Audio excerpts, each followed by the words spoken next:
Anda kembali menyaksikan Kompas Pagi bersama saya, Claudia Carla. Wakil Presiden ke-10 dan 12 RI Yusuf Kala mengaku bingung mengapa mantan Dirut PT Pertamina Karen Agustiawan ditetapkan sebagai terdakwa kasus korupsi. Dalam lanjutan persidangan kasus pengadaan gas alam cair atau liquefied natural gas (LNG) di Pengadilan Negeri Jakarta Pusat, JK mengaku bingung mengapa Karen menjadi terdakwa. Menurut JK, jika semua perusahaan rugi harus dihukum, maka semua BUMN harus dihukum. Dan ini berbahaya karena tidak akan ada yang mau jadi direktur perusahaan BUMN. Yusuf Kala menjadi saksi meringankan dalam sidang lanjutan Karen Agustiawan di Pengadilan Negeri Jakarta Pusat.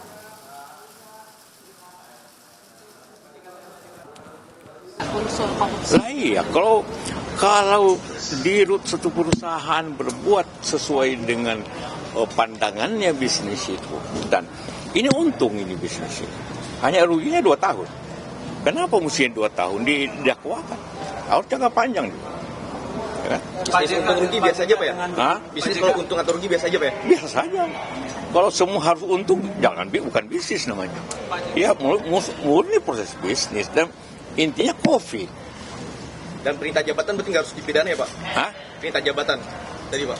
Ya kalau pimpinan atau dirut membuat kebijakan, itu mestinya selama tidak menguntungkan dia sendiri, itu bukan kriminal. Sementara itu terdakwa Karen Agustiawan bilang Pertamina merupakan entitas bisnis dan wajar bisa mengalami kerugian dalam menjalankan bisnis. Menurutnya bila langkah bisnis perusahaan yang sekali merugi langsung dihukum, maka semua BUMN berpeluang bernasib sama dengan dirinya.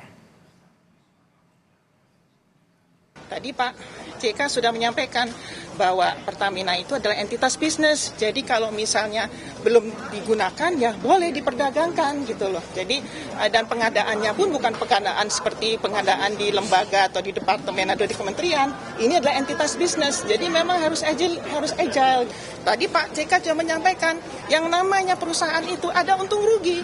Tapi kalau rugi sekali itu dihukum, berarti semuanya nanti BUMN yang rugi dihukum. Itu saja konsekuensinya. Tadi Pak JK sempat bingung kenapa Ibu jadi terdakwa. Gimana tanggapannya? Karena kan cuma ngikutin instruksi. Ya makanya, ya pasti bingung Pak JK. Dia ngikutin instruksi saya, tapi dia yang masuk penjara kan bingung jadi.